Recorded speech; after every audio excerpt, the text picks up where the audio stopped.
അപ്പൊ മൂപ്പര് തോക്ക് ചൂണ്ടി, നിന്നെ ഇപ്പൊ തന്നെ ആണ്ട് വെടിവെച്ച് കൊല്ലുന്ന് പറഞ്ഞു. പിന്നെ മൂപ്പരൊപ്പം നിൽക്കല്ലാതെ ഒരു നിമർത്തിയില്ല. അപ്പോ പിന്നെ ശിവദാസേട്ടനെ കുറിച്ച് പത്രങ്ങളിൽ കണ്ടു, ഞാൻ ചാനലുകളിൽ കണ്ടു, പിന്നെ ഒരുപാട് വാർത്തയാവുന്നുണ്ട്. ഒരു കാലത്ത് തെക്കേന്ത്യയെ വിറപ്പിച്ച പിന്നെ വീരപ്പൻ്റെ താവളത്തിൽ എത്തിപ്പെടുന്നു. അവിടുത്തെ എക്സ്പീരിയൻസ്, അവിടുത്തെ ഭക്ഷണം എന്തൊക്കെയാണ്, അവിടുത്തെ ജീവിതം എന്തായിരുന്നു എന്നുള്ളതൊക്കെ ശിവദാസേട്ടൻ പിന്നെ നമ്മൾ സമയം വൈകിട്ടുണ്ടെങ്കിലും നമ്മളോട് സഹകരിക്കുന്നതാണ്. വീരപ്പൻ്റെ വലയിൽ കുടുങ്ങാനുള്ളൊരു കാരണം, ഞാനും ഭാര്യയും കൂടി ഒന്ന് തെറ്റി ഓള് മക്കളേറ്റ് ഓളെ പെരേക്ക് പോയി. ഞാൻ വയനാട് സുൽത്താൻ ബത്തേരിയിലേക്ക് ജോലി തേടി പോയി. പോകുമ്പോൾ 2-3000 ഉറുപ്പ്യൊക്കെ ഉണ്ടായിരുന്നു. അതൊക്കെ കഴിഞ്ഞ് ജോലി കിട്ടിയത് കർണാടക, തമിഴ്നാട് കാട്ടുന്ന ചന്ദനം തലച്ചൊമ്മടായിട്ട് ഏറ്റിക്കൊണ്ടുവരാനുള്ള ജോലിയാണ് കിട്ടിയത്. 4 ട്രിപ്പ് തലയിൽ 40 കിലോ വെച്ചിട്ട് ചന്ദനം ഏറ്റിക്കൊണ്ടെന്ന് ചന്ദന ഫാക്ടറി 2 ഉണ്ട് സുൽത്താൻ ബത്തേരിയിൽ. അവിടെ തൂക്കം കൊടുത്ത് 40,000 ഉറുപ്പ്യ കിട്ടി. താമസം മുല്ലപ്പള്ളി ലോഡ്ജ്, മലപ്പുറത്തുകാരൻ്റെ മുല്ലപ്പള്ളി ലോഡ്ജ്, പഞ്ചായത്ത് ഓഫീസിൻ്റെ തൊട്ട് വടക്ക് ഭാഗത്ത്. ഇന്നിപ്പോൾ അത് അയാൾ വിറ്റ് പോയി, ഇപ്പോൾ അവിടെ ഹോസ്പിറ്റലിലാണ്. 5ാമത്തെ ട്രിപ്പ് പോയപ്പോഴാണ് വീരപ്പനെ കാട്ടുന്ന് കണ്ടുമുട്ടുന്നത്. കണ്ടുമുട്ടുന്ന സ്ഥലം സത്യമംഗലം വണ്ണാരിയമ്മൻ കോയിൽ തിമ്പം. തിമ്പത്തിൻ്റെ പടിഞ്ഞാറ് ഭാഗം കൈലാസപ്പള്ളം. ഞാൻ ഭക്ഷണം വെച്ചുകൊണ്ടിരിക്കുകയായിരുന്നു. പാറപ്പുറത്ത് ഓയിലിൻ്റെ ടിന്ന് വെട്ടി ഓട്ട തുളയ്ക്കുന്നത് കഞ്ഞിൻ്റെ വെള്ളം പോകാനാണ്. വർഷം കൂടെ ഒന്ന് പറയാം ഏകദേശം. വർഷം ഏതായാലും ഒരു 92-93 കാലഘട്ടമാണ്. അപ്പൊ ഞാൻ ഭക്ഷണം, ഞങ്ങൾ 8 ആളുണ്ട് മലയാളീസ്. അപ്പോൾ ഭക്ഷണം വെച്ചുകൊണ്ടിരിക്കുകയാണ്. അപ്പോൾ വീരപ്പന് തെക്ക് ഭാഗത്തുനിന്ന് അവർ 8 ആള്, സംഘത്തിൽ 8 ആള്. വീരപ്പന് സേത്തുകുളി ഗോവിന്ദൻ, മാദേശൻ, ബേബി വീരപ്പൻ, പിന്നെ മേക്കാൻ രംഗസ്വാമി, പിന്നെ ഒരാളെ പേര് ഓർമ്മ കിട്ടണില്ല. ഓർമ്മ കിട്ടും. അങ്ങനെ എൻ്റെ ഒപ്പമുള്ള 7 ആള് ഓടി. ഞാൻ ഈ ഊർക്കാട്ടിൽ നിന്ന് എവിടേക്ക് ഓടാനാണ്?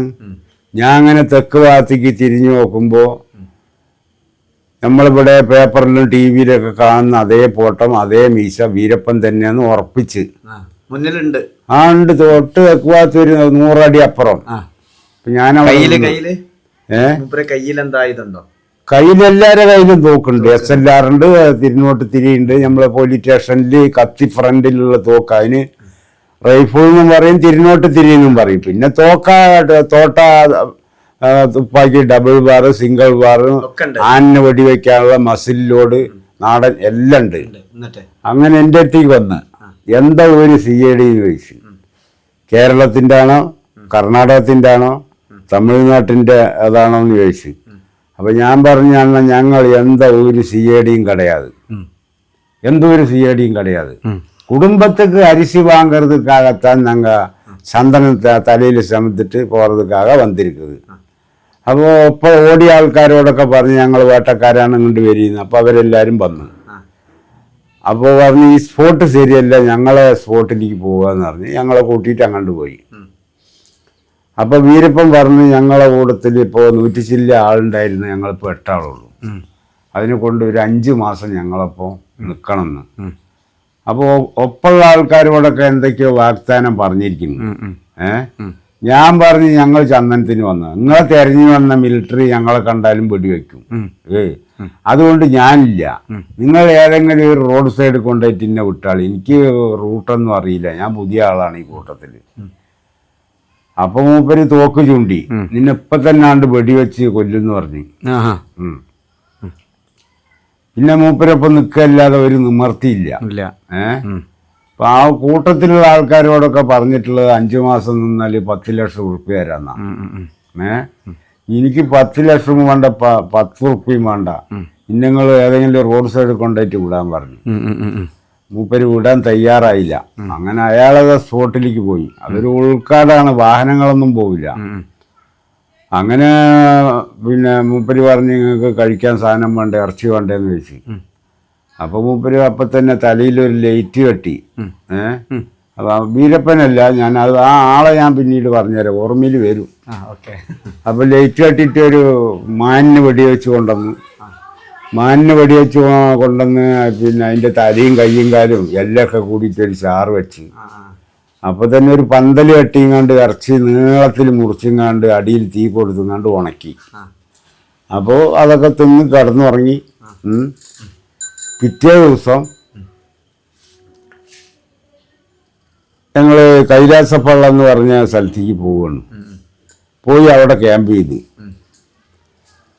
ചെയ്തപ്പോൾ ഞാനും ബേബി വീരപ്പനും കൂടിയിട്ട് ഉണങ്ങിയ ഇറച്ചി ഉണ്ടായിരുന്നത്, ഉണങ്ങിയ ഇറച്ചി ചാറ് വെച്ച് രാഗിൻ്റെ മുദ്ദ, അതായത് കർണാടകക്കാരാണ് അത് കൂടുതൽ ഉപയോഗിക്കല്, രാഗി മുദ്ദ, അതിന് കളിയെന്നും പറയും. അപ്പം ഞാൻ എല്ലാവർക്കും ഇത് വിളമ്പി കൊടുത്തുകൊണ്ട് ലാസ്റ്റ് കഴിക്കാം എന്ന് വിചാരിച്ചുകൊണ്ടിരിക്കുകയാണ്.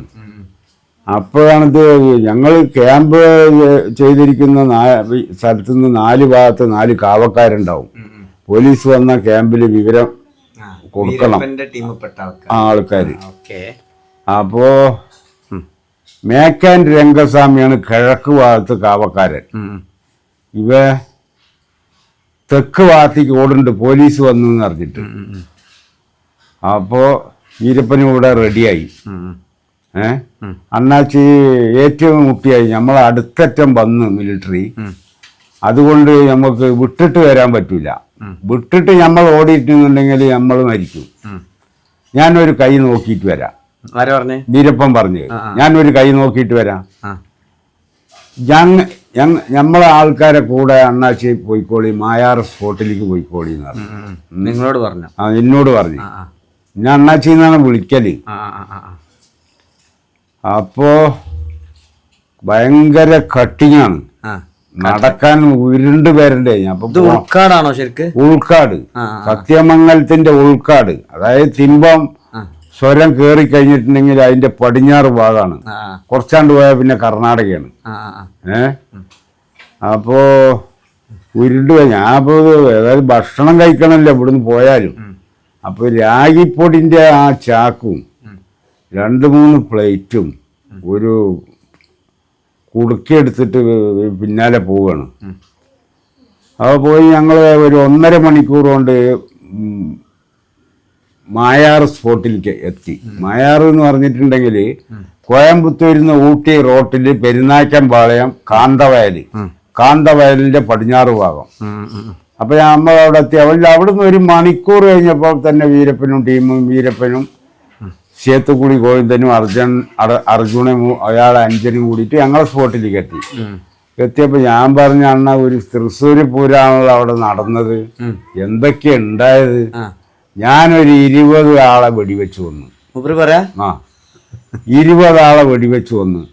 അണ്ണാച്ചി ഞാൻ എൻ്റെ ആൾക്കാരെ പിന്നെ ബാക്കിൽ നിങ്ങൾ പോകുമ്പോ ഒരു BSF മിലിറ്ററിക്കാരൻ നിങ്ങളെ ഉന്നം പിടിച്ചും കൊണ്ട് ഇരുന്നിരുന്നു. ഞാൻ അപ്പം തന്നെ മുതുകത്തൊരു വെടിയാണ്ട് കൊടുത്തു. അപ്പോ മിലിറ്ററിക്കാരൻ ആ തോക്ക് നെഞ്ഞത്തിൽ വെച്ചിങ്ങാണ്ട് ഹിന്ദിയിൽ എന്തൊക്കെയോ പറയുന്നുണ്ട് കേട്ടാ. അപ്പൊ പോണ പോക്കില് ഈ ഓട്ടത്തില് വെള്ളത്തിന് ഭയങ്കര ദാഹം. അപ്പൊ ഒരു പാറക്കുഴിയില് വെള്ളമുണ്ട്, അതൊരു മഞ്ഞ കളറാണ്. അപ്പൊ ഞാൻ എപ്പോഴും എൻ്റെ അടുത്ത് തോർത്തുമുണ്ടുണ്ടാവും. തോർത്തുമുണ്ട് 4 മടക്കിയും കണ്ടേ ഈ വെള്ളത്തിന്റെ മുകളിൽ വെച്ചിങ്ങാണ്ട് നാക്കാലി വെള്ളം കുടിക്കണ മാതിരി കുടിച്ചപ്പോ കണ്ടിരിക്കണ ഈ വെള്ളത്തിന്റെ ഉള്ളിൽ നിന്നൊരു ഇളക്കം.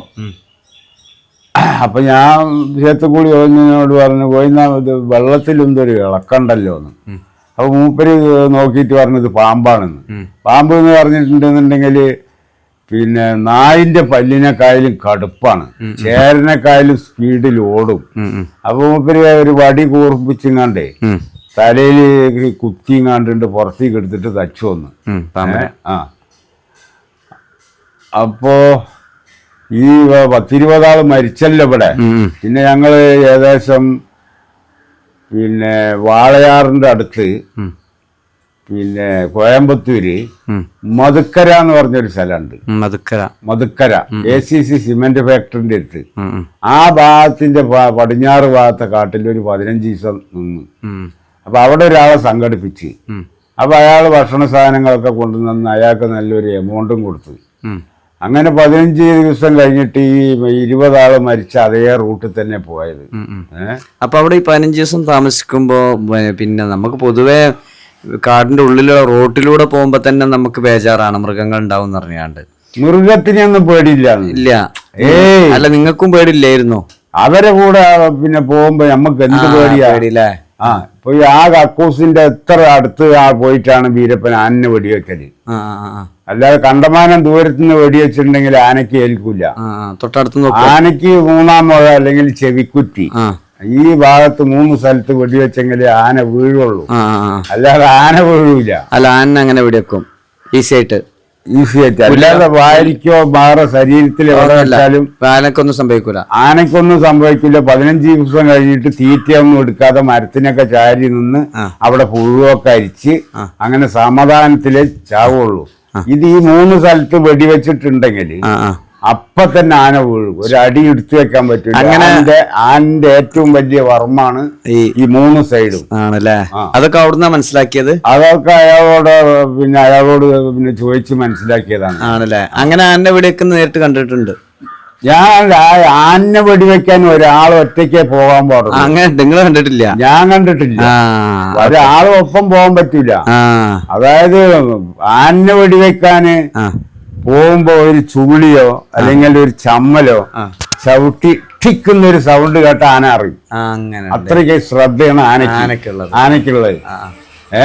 അപ്പൊ അയാൾ ഒറ്റയ്ക്ക് പോയിട്ടാണ് ആന വെടിവെക്കുക. അപ്പൊ ഞാൻ ലാസ്റ്റ്, അപ്പൊ നിങ്ങൾക്ക് പേടില്ല? ഞാൻ എന്തിനു പേടിക്കുന്നു? പുലികൾ ഉണ്ടാവോ? പുലി എന്ന് പറഞ്ഞിട്ടുണ്ടെങ്കിൽ ഒരാള് ഒറ്റയ്ക്ക് പോകുമ്പോഴേ ആക്രമിക്കുള്ളൂ. 2 ആള് 3 ആള് പോയിട്ടുണ്ടെങ്കിൽ നടന്നു പോകുമ്പോ പുലി ആക്രമിക്കില്ല. അപ്പൊ വിടുതലപ്പുള്ളി പ്രകാരം പറഞ്ഞില്ലേ പുലി ട്രെയിനിങ്. പുലി എന്ന് പറഞ്ഞാല് ഒരു അടി വെച്ച് പിന്നെ ഒരു അടി വെച്ച് പിന്നെ ഇങ്ങനെ നോക്കി അങ്ങനെ നോക്കി. പുലിക്ക് നമ്മൾ കാട്ടിൽ ആരൊക്കെ വരുന്നുണ്ട് അതൊക്കെ പുലിക്ക് അറിയണം. അപ്പൊ ഒരാൾ ഒറ്റയ്ക്കാണെന്നുണ്ടെങ്കിൽ ആക്രമിക്കും. 2 ആളാണെന്നുണ്ടെങ്കിൽ പുലി നേരിടൂല. അല്ല, പുലി വന്ന അനുഭവം ഉണ്ടായിട്ടുണ്ടോ? ആന വന്ന പിന്നെ അനുഭവം ഉണ്ടായിട്ടുണ്ട്. ഞങ്ങൾ ഇങ്ങനെ പോയിക്കൊണ്ടിരിക്കുമ്പോഴേ അത് കർണാടകയിൽ നിന്നാണ്. കർണാടക ഗുണ്ടിൽപേട്ട കൊടുക് ആ ഭാഗത്തു നിന്നാണ്. അപ്പൊ ഞങ്ങൾ 8 ആൾ ഇങ്ങനെ പരിപാടിയായിട്ട് പോവുകയാണല്ലോ. അല്ല, അവര്8 ആളും പിന്നെ ഞങ്ങൾ 8 ആളും കൂട്ടാ. ഒരു കർണാടകന്റെ ആന ഹൈറ്റ് കുറയും, സ്പീഡ് കൂടുതലാണ്. അപ്പോ ഞാൻ പിന്നെ ബാക്കിലാണ്. അപ്പൊ ഇതിന് ഞാനൊക്കെ ടയേർഡായിരിക്കുന്നു, ഈ അരിയും ചുമക്കണം. അപ്പൊ ഞാൻ പറഞ്ഞു ഡ്യൂട്ടി അന്നാ ആന വരുത് എന്ന് പറഞ്ഞു ബീരപ്പനോട്. ഞാൻ ബാക്കിലാണ് ലഗേജ് എത്തി.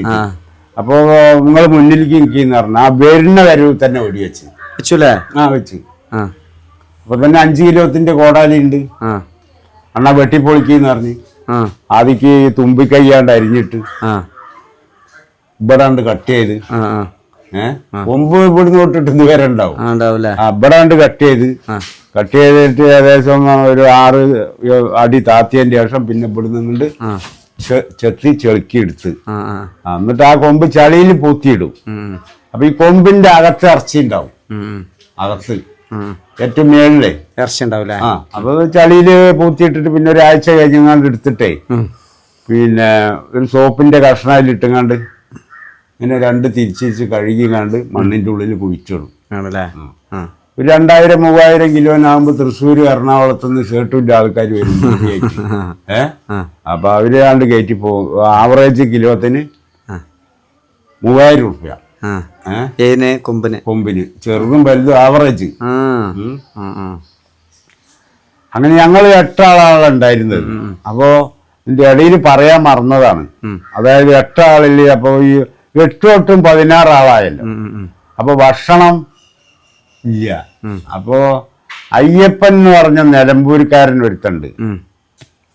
അവനോട് ചോദിച്ചു നിങ്ങൾ എവിടുന്നാണ് ചന്ദനത്തിന് വരുമ്പോ പിന്നെ ഭക്ഷണ സാധനങ്ങൾ? ഞങ്ങൾ മൂക്കമ്പാളയത്തു നിന്നാണ്. അവർ 50,000 ഉറുപ്പ്യ എടുത്തു കൊടുത്തു. ഈ 5 ആള് ഭക്ഷണ സാധനം മേടിക്കാൻ വേണ്ടി പോയി. അപ്പൊ ഞങ്ങൾ ഏകദേശം അടുത്ത് തന്നെ കിടന്നുറങ്ങാണ്. അടുത്ത് നല്ല 10 കിലോമീറ്റർ ദൂരം. രാത്രി 2 മണിക്ക് വീരപ്പണീച്ച്. അപ്പൊ ഇന്ന അണ്ണാച്ചി നാളെ വിളിക്കല്. അണ്ണാ അരിശി സാമാനം വാങ്ങാൻ പോയ ആൾക്കാർ വരൂല. അതെന്താണ് നിങ്ങൾ അങ്ങനെ പറയുന്നത്? ഞാൻ ഒരു കട്ടിലിൽ കിടക്കുകയായിരുന്നു. കട്ടിലിൽ കിടന്നെങ്ങാണ്ട് ഉറക്കത്തിൽ താഴത്ത് വീണ് എൻ്റെ ഫ്രണ്ടിലെ പല്ലാണ്ട് പോയി. അപ്പൊ പോയ ആൾക്കാർ തിരിച്ചു വരൂല. അങ്ങനെ 4 മണി വരെ അവിടെ തന്നെ കിടന്നു. അപ്പൊ ഇതിന് ഞങ്ങള് 3 ആൾക്ക് പേടിയായി. 5 ആൾ അങ്ങോട്ട് പോയി. പിന്നെ 3 ആളുണ്ട്. അരീക്കോട് രാമൻകുട്ടി, ചേലക്കര കുമാരൻ, ഇതൊക്കെ പ്രായമുള്ള ആൾക്കാരാ.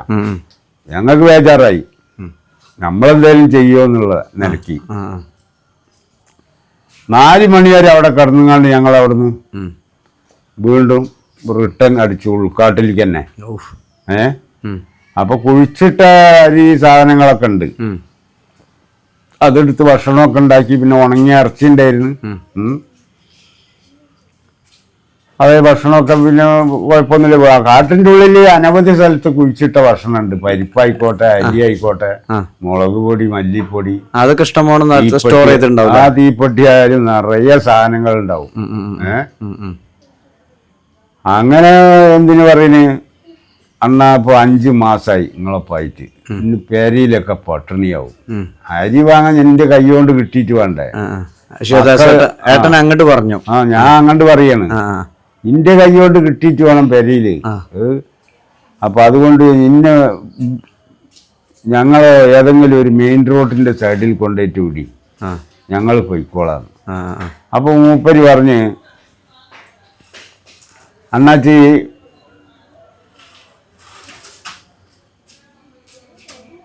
പിന്നെ ഈ കാന്തവയലിന്റെ അപ്പുറത്ത് ചിദംബരനാഥ SP 60 ഏക്കർ കരിമ്പും തോട്ടമുണ്ട്. അപ്പൊ അയാൾ ഇവിടെ വരും പോലൊക്കെ ഉണ്ട്. അപ്പൊ അയാളെ ഒന്ന് കടത്തി വെച്ചിട്ട് പിന്നെ ഞാൻ നിങ്ങളെ വിട്ടോളാം, ഞാൻ എമൗണ്ട് തരാം, പൈസയും തരാം എന്ന് പറഞ്ഞ്. അങ്ങനെ അവിടെ നിന്നില്ല. ഒരാഴ്ച കഴിഞ്ഞപ്പോ ആ കാന്തവയലത്തെ ഒരാൾ വന്നിട്ട് പറഞ്ഞ്, ചിദംബരനാഥ SP അയാൾ അളിയൻ ശേഖർ രാജും മൂപ്പര് 5 കൂടി കരിമ്പും തോട്ടത്തിലേക്ക് അങ്ങോട്ട് പോയിട്ടുണ്ട്. അപ്പൊ ഞങ്ങള് അത് ഫോറസ്റ്റ് കാട്ടിന്റെ ഒരു അരിവ് കൂടിയിട്ടുള്ള റോഡാണ്, ധാർ റോഡൊന്നുമല്ല. അപ്പൊ ഒരു വളവില് കരിങ്കല്ലുകൊണ്ട് ബ്ലോക്കാക്കി. അപ്പോ ആ ബ്ലോക്കാക്കി അവിടെ തന്നെ പൊന്തയിൽ ഇന്നരുത്തി വീരപ്പൻ. പിന്നീട് നടന്ന സംഭവം അടുത്ത എപ്പിസോഡിൽ പാർട്ട് 2 കാണാൻ.